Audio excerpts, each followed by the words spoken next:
오늘 심는 대로 거두리라는 말씀 제목으로 하나님 말씀을 나누겠습니다. 심은 대로 거두리라 할 수도 있죠. 심은 대로 거두리라. 그러면 심은 것은 이미 끝난 겁니다. 이미 심었어요. 심는 대로 거두는 것은 그래도 좀이 아니라 앞으로도 심는 것에 대한 미래적인 의미가 담겨 있죠. 그래서 사실 제가 이 제목을 정하면서 참 한국말이 조금의 그 토시 하나 차이인데 의미가 상당히 달라지는구나 라는 생각을 했습니다. 심은 대로가 아니라 심는 대로 거두리라는 제목으로 말씀을 나누겠습니다. 2020년 이제 새해가 오늘 밝았고요. 오늘 첫 번째 주일 하나님의 보좌 앞에 모여서 말씀을 상고하며 예배를 드립니다. 올 한 해 하나님께서 허락해 주신 한 해의 삶을 살아가면서 정말 거룩한 열매가 가득하고 풍성한 삶이 이루어지며 누구나 다 기대하는 것처럼 건강하기도 하고 특별히 행복한 열매가 가득한 삶이 되기를 원하는데 어떻게 우리가 2020년을 설계하고 이런 능력 있는 삶을 이루어갈 수 있을까 말씀을 생각하고자 합니다. 우리말에 우리가 흔히 쓰는 말로 콩 심은 데 콩이 나고 팥 심은 데 팥이 난다 이런 말을 쓰죠. 어려서부터도 제가 이 말을 늘 들으면서 살아왔습니다. 이건 뭐 설명할 것도 없죠. 당연히 콩 심은 데 콩이 나고 팥 심은 데 팥이 나는 것이고 또 나야만 합니다. 이 말은 1 더하기 1은 2다. 그건 뭐 너무 당연하고 설명할 필요가 없죠.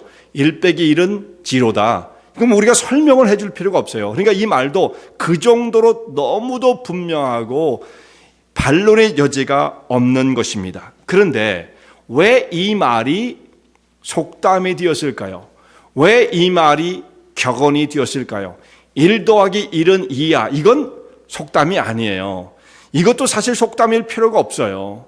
그런데도 불구하고 이것이 격언 내지는 속담이 되어서 우리에게 전해져 오는 것은 이 일이 적용이 안 되는 것처럼 생각하는 사람들이 있는 것이고 여기에 대해서 생각을 달리하는 사람들이 있기 때문에 그렇습니다. 여기에 더 이상 설명할 필요도 없고 반론의 여지가 없다고 한다면 사람들은 이것을 이런 말을 붙여서 말하지 않을 거예요. 오늘 성경에서도 말씀하고 있습니다. 심은 대로 거두리라.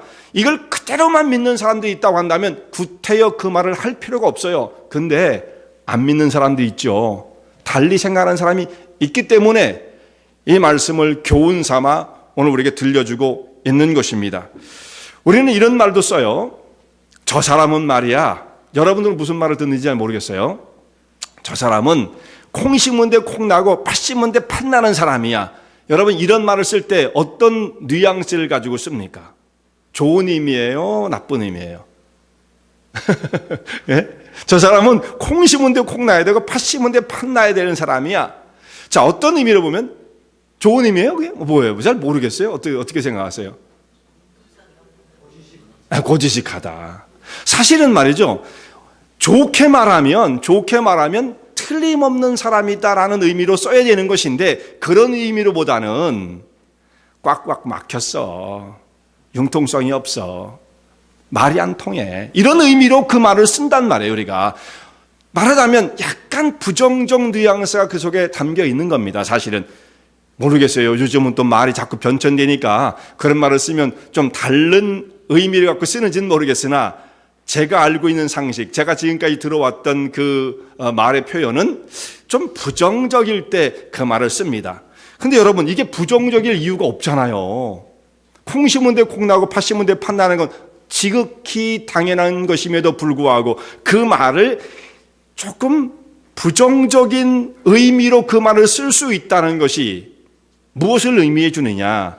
그만큼 오늘 우리들은 이 사고방식과 생활의 패턴이 뒤틀려져 있는 그야말로 죄악이 가득한 세상 속에 삶을 살고 있다라는 것을 보여주고 있는 것입니다. 당연한 것이 당연한 것으로 받아들이지 않는 그런 때가 있고 사람들이 있고 그런 생각을 가지고 살아가는 사람들이 있다라는 말씀이죠. 오늘 본문에서도 사람이 무엇을 심든지 그대로 거두리라 이렇게 말씀을 하고 있어요. 원인이 있으면 결과가 나오는 거예요. 이 차이가 이게 달라질 수가 없는 것입니다. 그대로 될 수밖에 없는 거예요. 벼를 수확하기를 원하는 사람은 봄에 벼를 심어야 됩니다. 근데 벼를 수확하기를 원하는 사람이 봄에 나가가지고 보리를 확 뿌려놨어요. 그리고 가을에 가서 수확을 하려고 하면서 왜 보리가 났어? 난 벼를 원했는데. 이렇게 말하면 그건 뭐예요? 말이 안 되는 거죠. 세상에 이런 사람이 있으면 안 되잖아요. 그 사람이 많은 수확을 거두기를 원했어요. 근데 봄에 나가가지고 조금밖에 뿌리질 않았어요. 그리고 나가가지고 왜 이게 조금밖에 안 났을까? 이렇게 말하면 그것은 말이 안 되는 거죠. 자기가 뿌린 대로, 심은 대로 거두게 되어지는 것입니다. 어떤 사람은 거의 뿌리지도 않았는데 많은 것을 거두기를 원하고 나쁜 것을 뿌려놓고 좋은 것을 수확하기를 원한다고 한다면 바로 이것이 뭐냐면 심은 대로 거둔다고 하는 이 말씀을 그대로 받아들이지 않는 사람들이 상당수가 있다는 것이고, 우리 삶 속에서는, 현실적인 삶 속에서는 이런 기대를 가지고 살아가는 사람들이 의외로 많이 있다라는 것을 말씀해 주고 있는 것입니다. 바로 이것은 성경에서 뭐라고 사람을 지적하냐면 그런 사고방식을 가지고 있는 사람을 스스로 속이는 자다, 스스로 자기를 향해서 거짓말을 하는 자다. 당연하죠. 앞뒤 뒤가 전혀 안 맞는 표리가 부동한 사람이에요. 보리를 심어놓고 벼를 기대한다. 말이 안 되지 않습니까? 근데 이런 사람들이 있다는 거죠. 스스로 속이는 사람. 근데 이것은 스스로 속일 뿐만 아니라 어디까지 나가게 되냐면 하나님을 속이는 거예요. 왜냐하면 하나님의 법칙은 뿌린 대로 거두는 것이기 때문에 그렇죠. 밭을 심었으면 밭이 나야 되는데 그것을 다른 것으로 기대한다면 하나님의 질서, 창조의 질서까지도 받아들이지 않으려는 생각을 갖고 있다라는 말씀이에요. 그래서 그런 사람은 하나님을 만요리 여기는 자다. 하나님을 속여 먹으려고 드는 사람이다. 근데 어떻게 되어 있어요? 성경에는 하나님은 만요리 여김을 당치 않으신다. 하나님께서 어떻게 사람들에게 만요리 여김을 당하시겠는가? 그런 일이 없다 이거죠. 곧 하나님의 창조의 법칙, 이 섭리는 뒤바뀔 수가 없다는 말씀입니다. 아무리 사람이 그렇게 믿고 싶어도 그런 식으로 우겨대도 그런 일은 일어나지 않는다. 일어나면 안 되죠. 하나님께서 운행하시는 창조의 질서가 하루아침에 뒤죽박죽 되어지면 어떻게 되겠습니까? 여러분, 지금 우리가 지구가 이렇게 태양을 이렇게 1년에 한 바퀴씩 돌지 않습니까? 또 자전도 하죠. 하루에 한 번씩. 이렇게 하는데 이것이 갑자기 가다가 거꾸로 돌기 시작하면 어떻게 되겠어요? 세상이 끝나는 거예요. 하나님의 창조 질서가 완전히 뒤죽박죽 되어지는 거죠. 있을 수가 없는 겁니다. 그것이 있을 수 없다고 한다면 뿌린 대로 거두는 것도 당연한 거예요. 다른 것을 기대할 수가 없다는 말씀입니다. 그런데 사람들은 자기를 속이며 하나님까지 속이려고 드는 사람이 있다. 만오리 여기려고 한다. 이 만오리라는 말이 무슨 뜻이냐면 이게 업신여긴다 그런 뜻인데요. 원어의 뜻은 이렇습니다. 원어의 뜻은 이 코를 치켜 세운다는 뜻이에요. 코를 치켜 세운다. 코 큰 사람들은 좀 조심해야 돼요.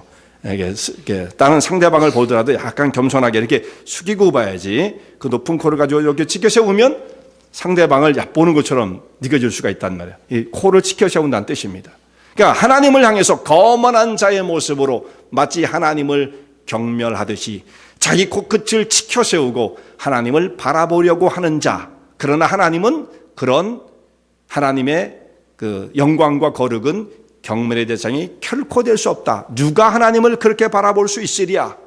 모든 만물이 그로 말미암고 그에게서 나오고 그로 말미암고 그에게로 돌아가는 역사의 주인 되신 하나님을 어찌 사람이 그 연약하고 아무것도 알지 못하는 사람이, 미련한 사람이 하나님을 업신여길 수 있겠느냐? 이런 일은 일어나지 않는다. 창조의 법칙은 절대로 흐트러지는 법이 없다 라는 말씀입니다. 그래서 심은 대로 거두게 하신다. 아주 당연한 말씀이죠. 이 말씀, 이와 같은 유사한 말씀은 성경에 많이 들어있습니다. 심은 대로 거둔다.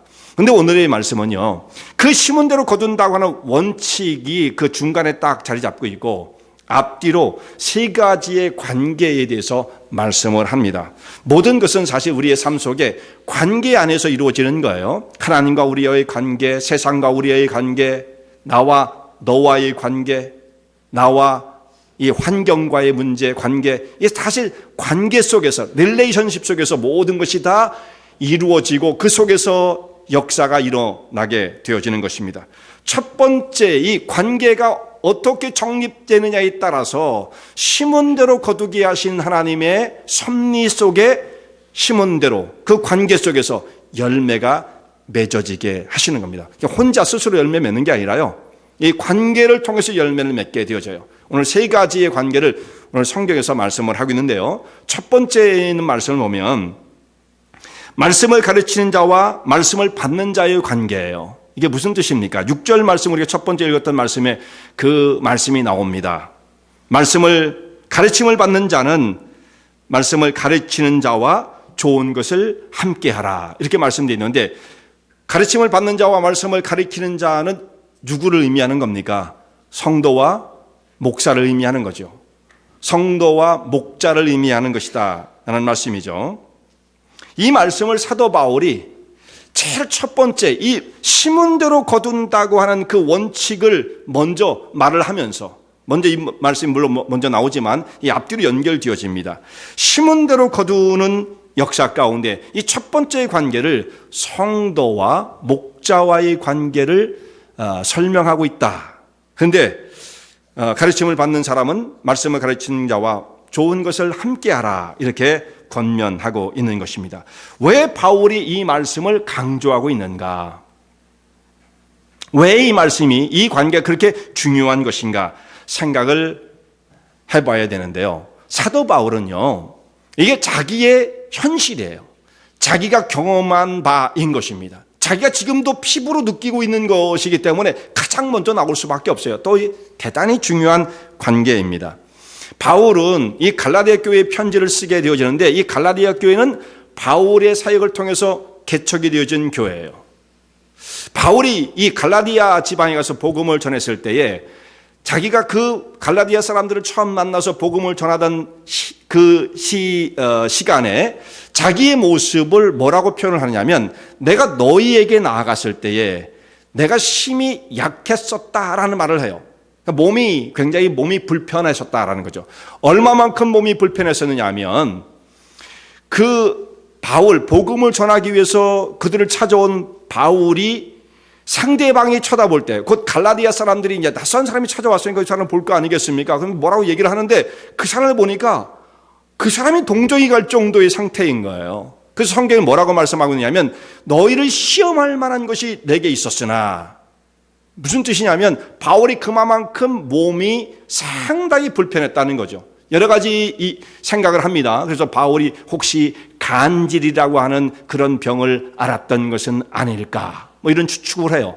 왜냐하면 상대방을 시험에 만들 정도의 질병이었다고 한다면 그 정도가 아니었을까. 여러분, 우리가 기침을 좀 하고 그런다고 해서 시험이 들 정도는 아니지 않습니까? 그러니까 상대방이 그 정도의 부담감을 줄 정도였다면 어느 정도였을까? 그런데도 불구하고 갈라디아 사람들은 처음 만난 바울에 대해서 그런 시험이라든지 불쾌한 마음이라든지 부정적인 마음을 갖지 않고 오히려 바울을 얼마나 따뜻하게 대해줬는가? 너희가 나를 하나님의 천사로 대해줬다, 이렇게 말을 해요. 바울을 대할 때 마치 하나님께로부터 온 천사로, 심지어는 예수님처럼 너희가 나를 대해줬다, 이렇게 말을 합니다. 그러면서 당신들이 할 수만 있었다고 한다면 눈이라도 빼어서 내게 주었을 것이다, 이런 말을 합니다. 그만큼 자기를 희생해서라도 사도 바울을 돕고 싶을 만큼의 사도 바울을 향한 사랑의 마음이 이 갈라디아 교인들한테 충만했었다라는 말이에요. 그것이 이제 갈라디아서 4장에 쭉 나오는 말씀인데요. 자, 그렇게 좋은 관계를 맺고 그들에게 복음을 전하게 되었을 때에 갈라디아 교회가 세워지게 되었던 것입니다. 그런데 바울은 이제 계속 갈라디아에 머물러 있을 수는 없고, 이제 걔는 계속해서 바울은 이제 이동을 하면서 복음을 전하는 사람이니까 다른 곳으로 떠나게 되어지죠. 바울이 떠나면 반드시 그 가운데 그 뒤에 찾아오는 다른 사람들이 있었습니다. 바울의 사역을 방해하고 회방 놓고자 하는 사람들, 이상한 사람들이 있죠. 바울의 대적자들이 있었어요.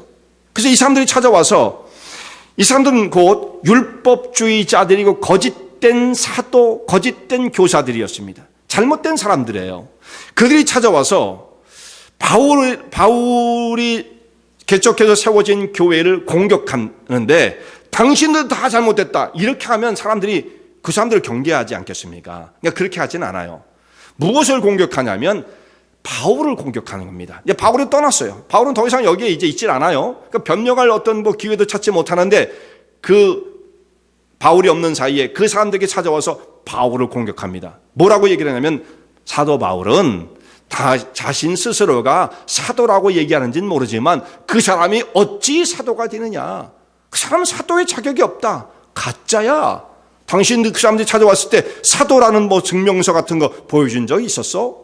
그런 거 없었죠. 사도가 되려면 이러이러한 자격 조건을 가져야 되는데 바울이 어떻게 사도냐. 그 사람은 예수님을 핍박했던 경력을 가지고 있었던 사람이고 예수님이 제자 가운데 들었던 사람도 아니다.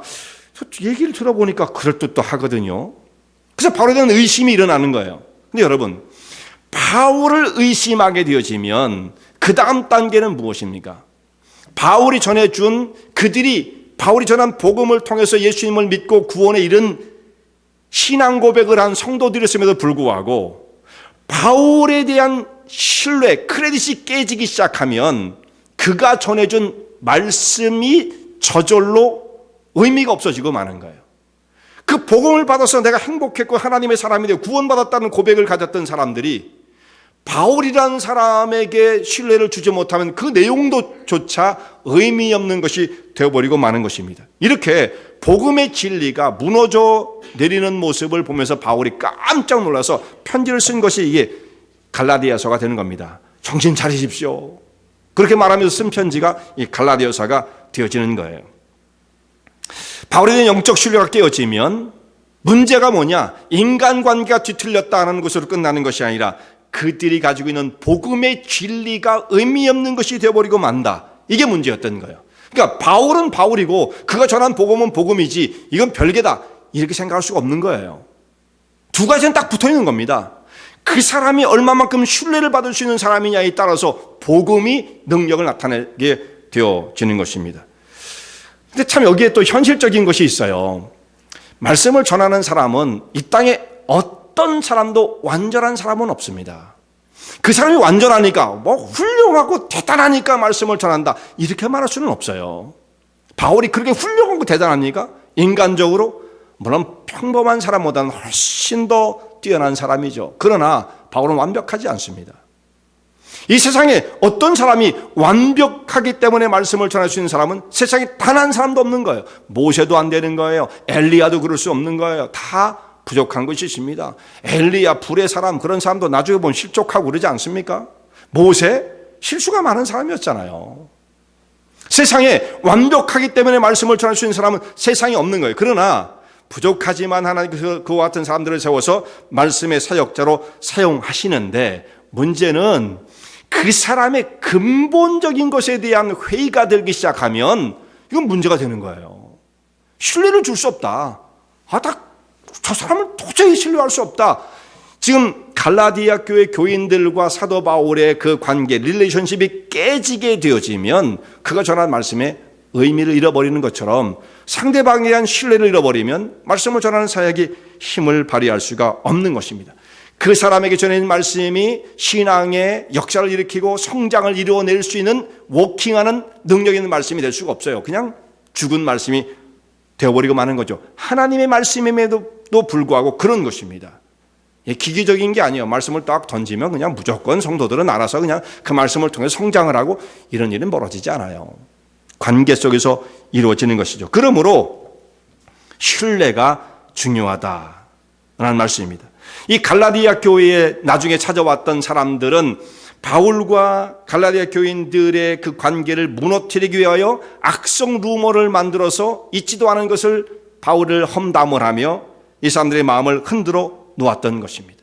오늘날에도 교회에 이런 일들이 일어날 수가 있는 거예요.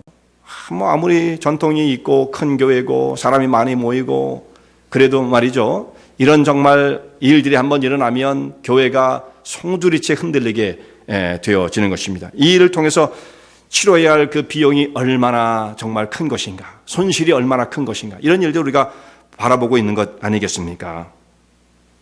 영적인 존중과 사랑, 그 신뢰, 이것이 깨어지면 영적 관계는 성립할 수가 없는 것이다 목사의 사역은 어떤 세상에서 주는 어떤 권위가 있는 것도 아니고 권세가 있는 것도 아니에요. 목사가 할 수 있는 게 뭐가 있어요? 그러나 아무런 힘도 없는 무기력한 사람이냐? 그렇진 또 않아요. 하나님이 주시는 권세를 가지고 이 역사를 이루는 거죠. 그런데 그것은 어디서 이루어지는 것이냐면 하나님이 주시는 것이지만 성도와의 크레딧을 통해서 신뢰의 관계를 통해서 이것이 이루어지는 거예요. 나 하나님이 주셨으니까 당신들이 믿든 안 믿든 난 상관없어. 이렇게 되는 건 아니에요. 하나님이 세우신 것이지만 성도들과의 깊은 영적인 신뢰의 관계가 이루어져야 한다라는 말씀입니다. 그래서 바울이 여기 이 말씀을 하고 있는 겁니다. 말씀을 받는 자는 그 말씀을 가르치는 자들과 함께 좋은 것을 같이 하라. 이걸 어떻게 하는 겁니까? 현실적으로 여러분들의 삶 속에서는 어떻게 하세요? 별로 이걸 가끔 제가 한 몇 년마다 한 번씩 이 말씀을 비유적으로도 말씀을 드리고 그러긴 합니다만, 좋은 것은 보통 성도님들이 다 혼자 하고 힘들 때만 저한테 연락을 주로 하더라고요. 빨리 와주세요. 빨리 오세요. 큰일 났어요. 이러면서 그럴 때만 저에게 연락 오고, 좋은 일들은 별로 연락을 안 하시는데 너무들 그렇게 하지 마시기 바랍니다. 성경대로 하면 좋은 것을 같이 하라, 이렇게 말씀을 했어요. 근데 그건 뭐 문자적인 적용이고요. 문자적인 적용이고, 실제로 중요한 것은 뭐 대접을 잘해라, 뭐 그렇게 뭐 생각할 것만은 아니라고 생각해요. 진짜 중요한 것은 어떻게 해야만 영적인 존중, 신뢰의 관계를 유지하며 그것을 깊이 있게 발전시켜 갈 수 있겠는가? 그것은 성도님들이 정말 말씀을 전하는 사람을 위해서 정말 깊이 기도를 해 주셔야 됩니다. 자, 이런 말을, 정말 이런 메시지를 본인 당사자가 전한다는 것은 참 쉬운 일은 아니에요. 그러나 사도 바울도 이 말을 한다고요, 보니까. 사도 바울도. 장 목사님도 참 대단해. 그런 말을 탁 놓고 하는 거 보면 그렇지 않아요. 사도 바울이 먼저 했어요. 사도 바울이. 그 중요한 얘기죠. 중요한 얘기.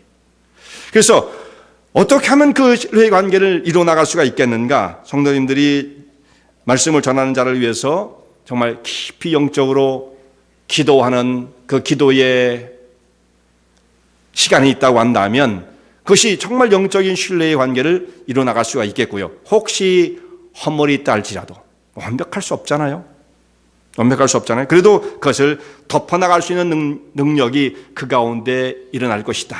긍휼적인 마음을 가지고 그 일을 극복해 나갈 것이다 라고 생각합니다. 뿐만 아니라 본인도 물론 목회자도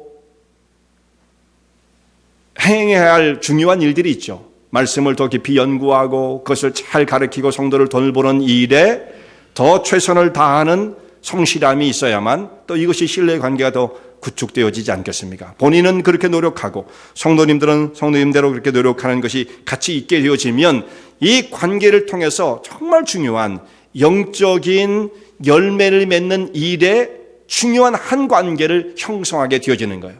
만약 이 관계가 약화되어지면 나머지 그 뒤에 있는 것도 다 약화되어지는 것입니다.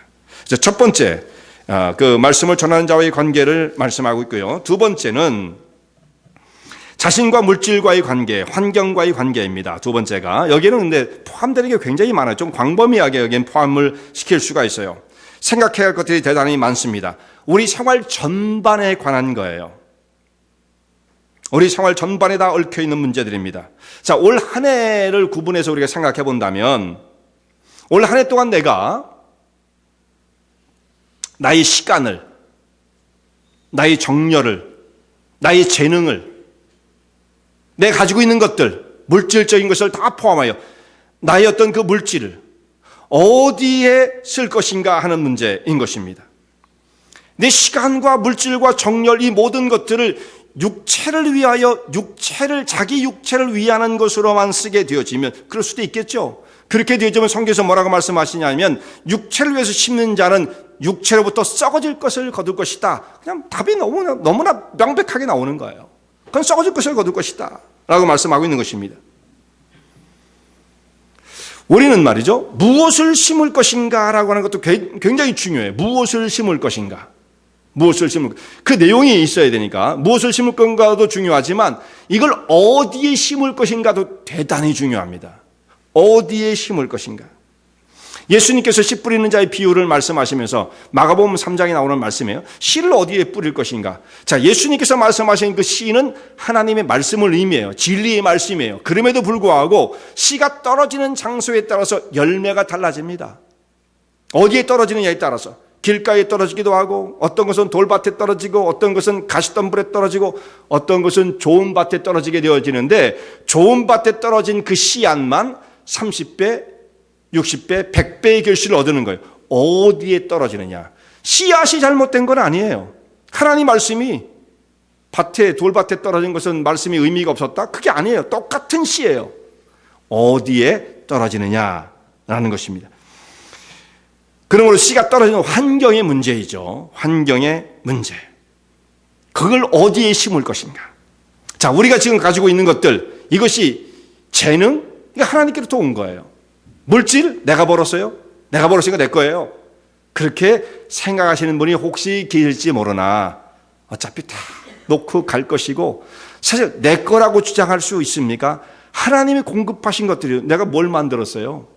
내가 공기를 만들었어요? 물을 만들었어요? 뭘 만들었어요? 그 다 있던 것들 중에 하나님이 저에게 잠시 임시적으로 허용한 것들 뿐이지, 그걸 내 것이라고 생각하는 이 착각을 우리가 빨리 벗어나야 됩니다. 그렇게 되어지면 이게 다 내 거야. 이게 어떻게 본 건데? 이렇게 생각하는 사람은 결국 자기를 위한, 자기 육체를 위한 육체에 심을 수밖에 없어요. 그 세계관이 거기에 머무르기 때문에.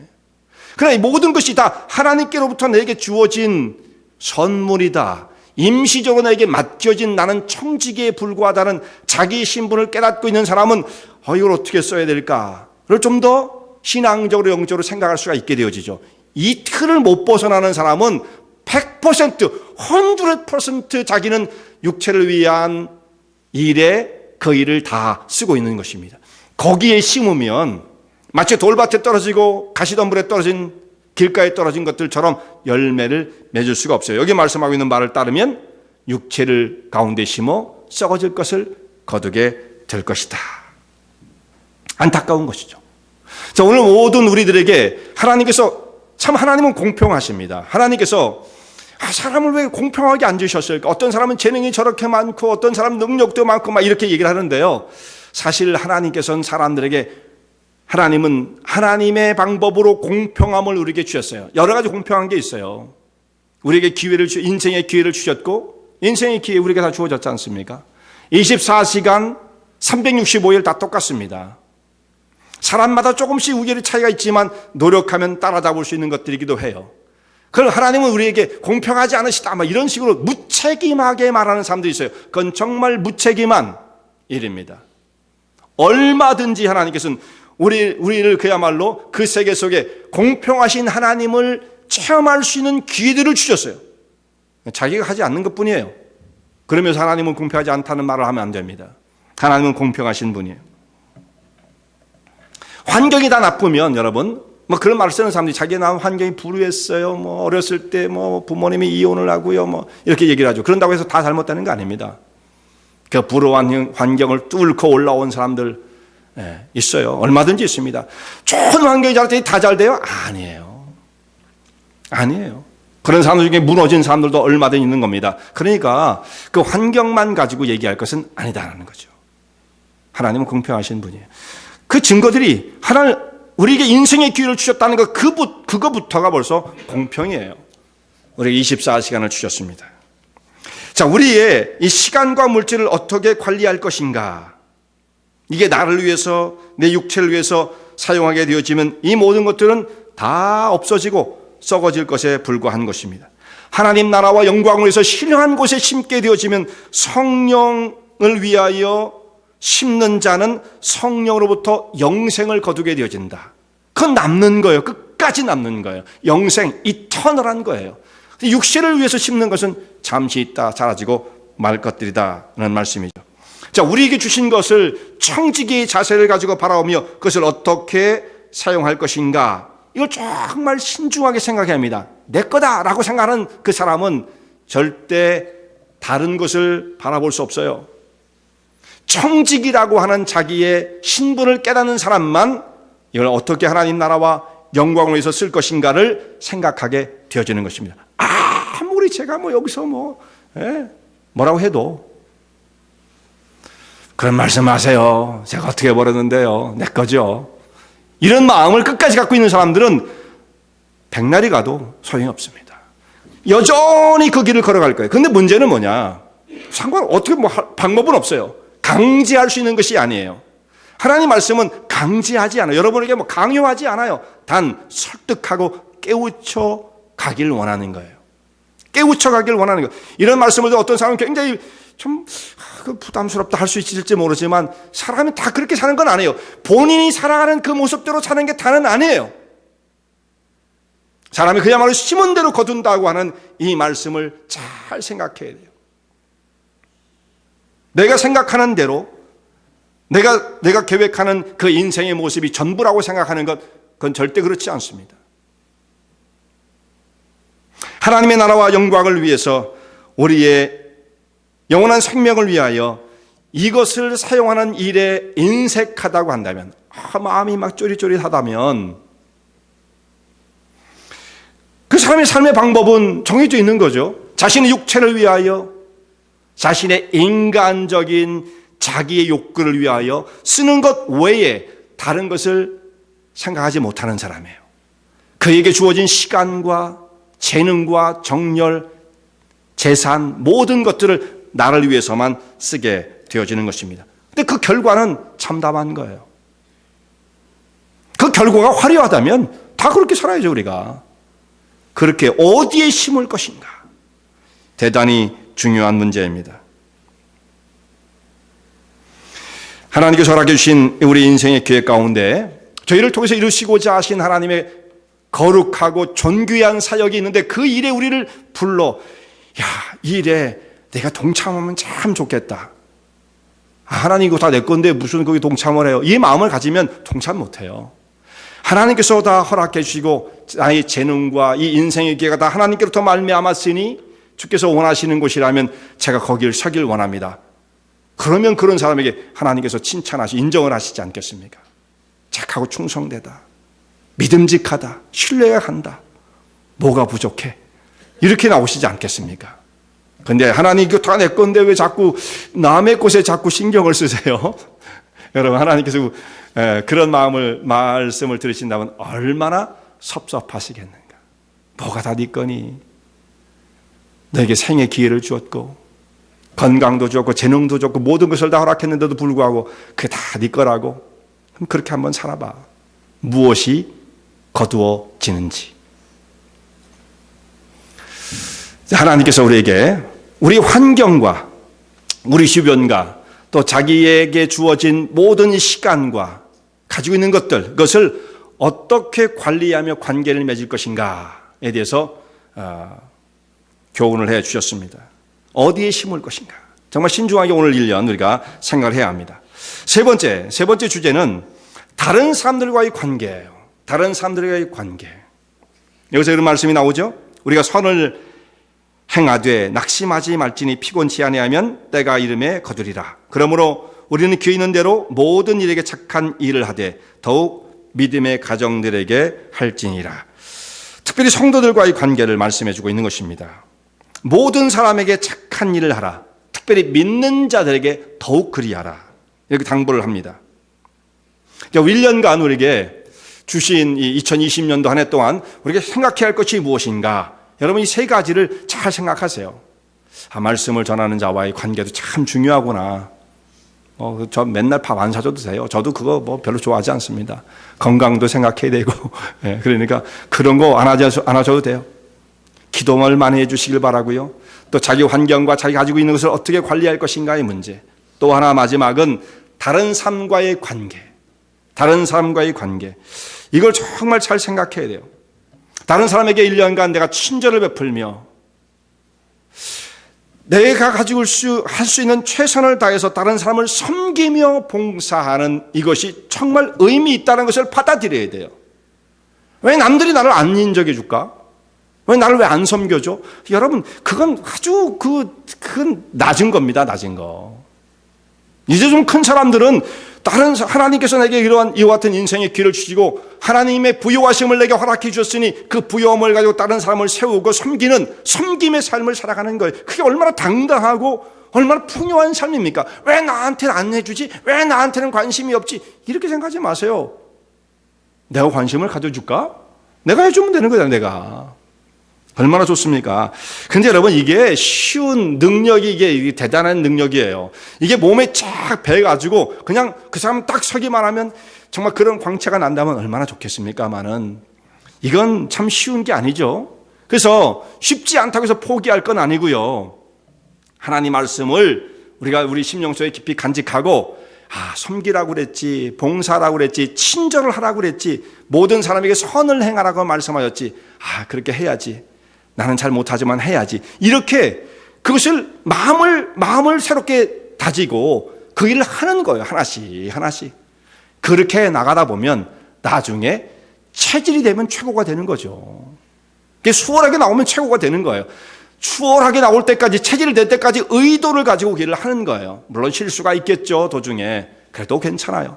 계속 이루어 나가면 된다. 성경에서 분명히 말씀하길 다른 사람에게 친절을 행하라. 이 노력하며 자기를 훈련시켜 가야 한다는 말씀이죠. 제가 이제 미국에 온 지 좀 있으면 30년이 되어요. 세월이 그냥 훌쩍 이렇게 가는 줄을 정말 그전에는 몰랐습니다. 30년.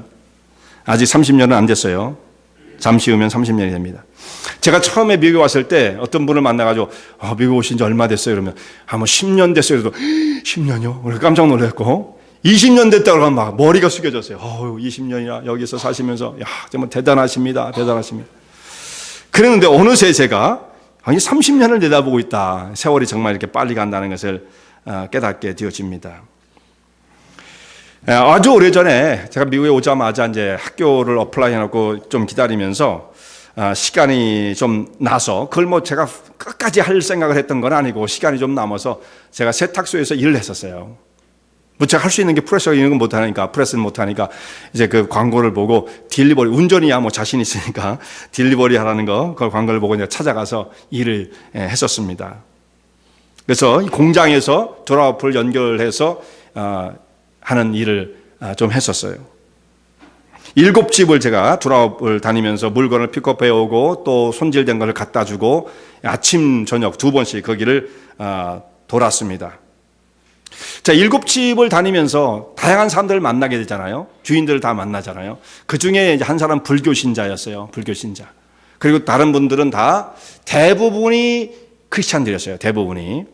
7사람이었기 때문에 지금 다 기억나지는 않아요. 근데 기억나는 사람들이 제가 있는 거예요. 사실 30년이 다 됐으니까. 그중에 기억나는 사람들이 누구겠어요? 저한테 잘해준 사람 기억이 나고 못해준 사람 기억이 나죠. 딱 그렇게 기억이 납니다. 그런데 그때 이제 겨울이었기 때문에 이게 그 세탁물이 무거워지기 시작할 때, 여름에 해야 되는데 제가 해야 할 때가 그 겨울이었어요. 얼마나 무거운지 그래서 이게 미국 들어가면서 이 어깨를 좀 많이 다쳐서 아직도 이 어깨가 사실 돈도 별로 못 벌었는데 치료값이 더 나왔어요. 그래서 어깨가 지금 안 좋아요. 아직도 그렇습니다. 사실 저 어깨가. 그래서 이제 그걸 무거운 걸 들고 들어가면 이제 많은 사람들이 추운데 수고한다고 그러고 어서 오세요. 여기다 좀 걸어주세요. 그렇게 좀 상냥하게 인사하시는 분들이 물론 대부분이에요. 근데 어떤 분은 제가 들어가면 제가 그렇게 이게 비호감형은 아닐 텐데 저를 보자마자 그냥 컴플레인을 시작하는 거예요. 늦게 왔다고. 늦게 간 거 아니에요. 항상 가던 시간에 가는데 어떻게 된 거냐 그러고 그 주인에게 컴플레인할 걸 저한테 하는데 그건 그 집 종업원이니까 제가 듣는 거에 문제는 없겠지만 하여튼 친절하게 대하질 않아요. 다 컴플레인. 여기다 그래요. 이런 식으로 막 얘기를 하고 그래서 마음이 이제 아주 이제 고통스러워지죠. 그러면 따뜻한 커피도 한 잔 안 주시면서 저렇게 사람을 갖다가 쥐잡듯이 잡을까 이런 생각을 하면서 좀 마음이 탁 들어가면 이제 불쾌해요. 불쾌한데 그때 이제 어떤 사람이 커스터머가 딱 들어오는 거예요. 문을 딱 열고 미국 사람이 빨래를 들고 딱 들어오면, 만약에 그 사람 미스터 브라운이라면 이 두 분이 이제 부부같이 일을 하셨는데 두 분의 그냥 그 모습이 천사로 바뀝니다. 목소리도 바뀌어요. Hi, Mr. Brown, how are you? 이기보다 더해요. 그래서 이제 그 사람을 대하면서 그렇게 상냥하게, 그렇게 나이스하게 인보이스를 끊어줄 때도 그냥 탁 그렇게 준단 말이에요. 근데 저는 그러면서 막 혼을 내요. 그래서 이제 그런 일을 이렇게 몇 번 겪고 나니까 참 마음이 아주 고통스러워지더라고요. 그러니까 옆에 보면 어느 교회라고 붙어 있어요. 내가 그때 그걸 기억을 해놨어야 되는데 그 교회 이름을 내가 기억을 안 해놨어요. 어느 교회 달력이 딱 붙어 있어요.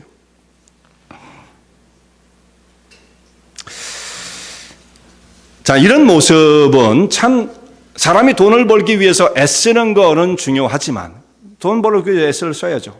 그렇지만 사람의 근본적인 것까지 저렇게 바꿔가면서 행동을 해서 돈을 벌어야 할까? 그 집이 장사가 제일 잘 돼요, 사실. 이런 사람들이 성공을 하더라고요. 여러분, 근데 돈 버는 게 성공입니까?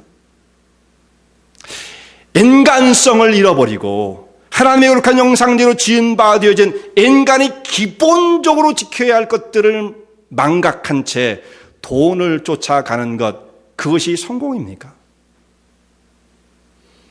우리가 아무리 타락했음에도 불구하고 하나님을 알지 못하는 그 타락의 부패한 영혼을 갖고 있는 사람임에도 불구하고 우리에겐 하나님의 형상이 남아있어요. 깨어지고 부패되어 있지만 그래도 본성상 남아있어요. 그래서 하나님을 알지 못하는 사람들도 인간의 기본적인 것은 이러이러해야 한다라는 것을 말하는 거예요. 맹자가 그런 얘기를 하잖아요. 맹자가 사람이라는 것은 어떤 사람을 보면 치근히 여기는 마음을 갖는 것이다. 그리고 옳은 것과 틀린 것을 구분할 수 있는 마음을 갖는 것이다. 사양하는 마음, 부끄러워하는 마음을 갖는 것이 인간의 기본적 도리다. 그 얘기를 하지 않습니까?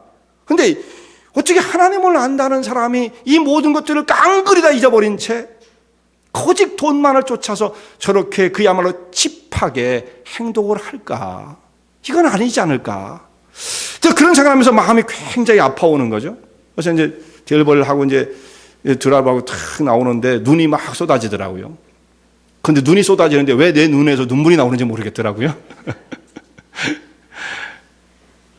그래서 그것을 평생 할 것이었다고 한다면 더더욱 서러웠겠지만 그래도 잠깐이라도 그 상황이 저한테는 그게 다니까 어쩔 수 없더라고요.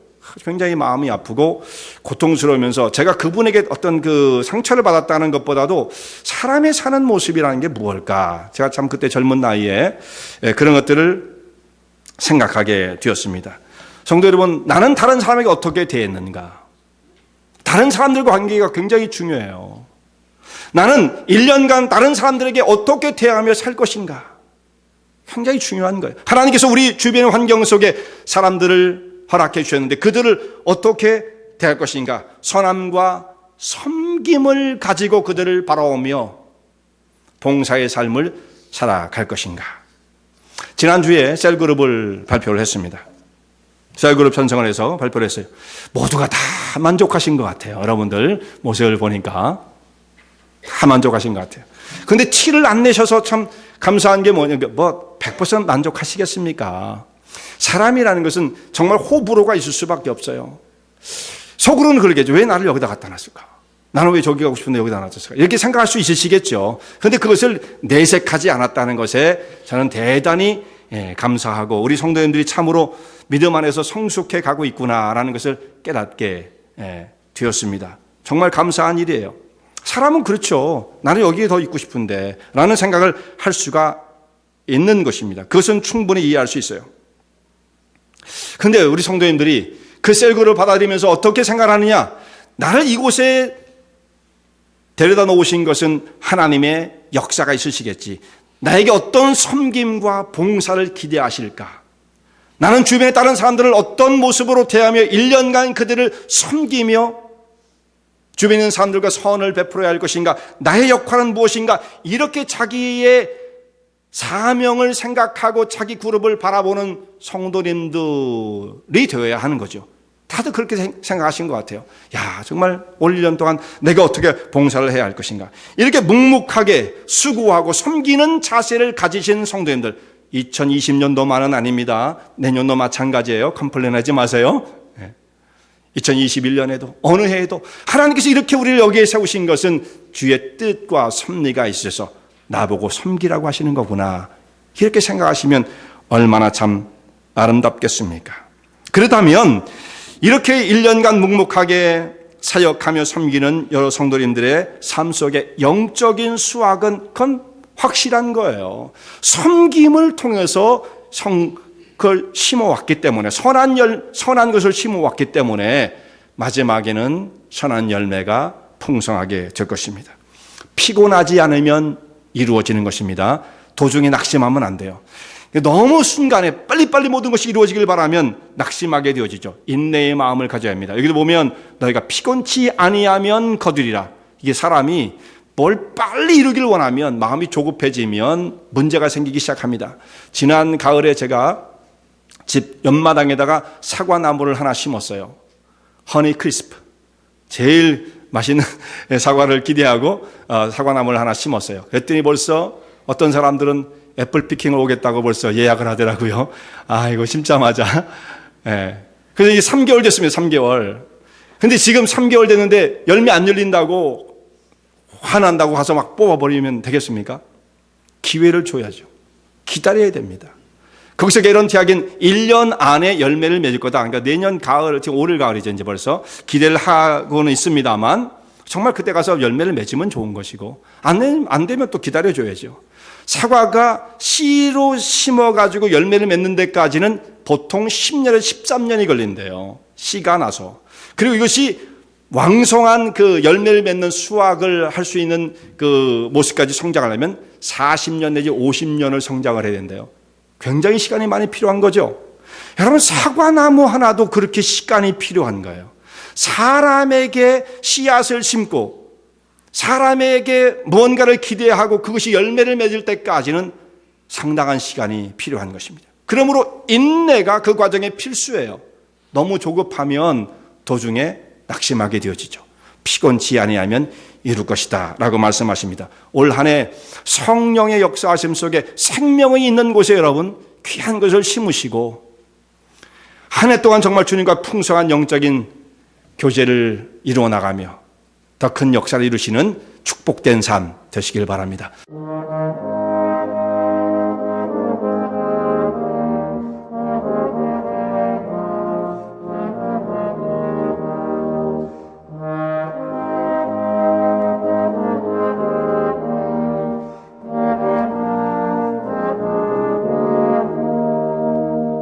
이 설교 말씀을 듣고 신앙 상담을 원하시는 분들은 847-962-4412번으로 전화 주시기 바라며 은혜와 진리 장로교회는 230 US 하이웨이 45번 인디언 크릭 일리노이 60061에 위치하고 있습니다. 주일 1부 예배가 아침 8시, 2부 예배가 11시에 있으며 새벽 기도가 매주 화요일부터 토요일까지 오전 6시에 있습니다.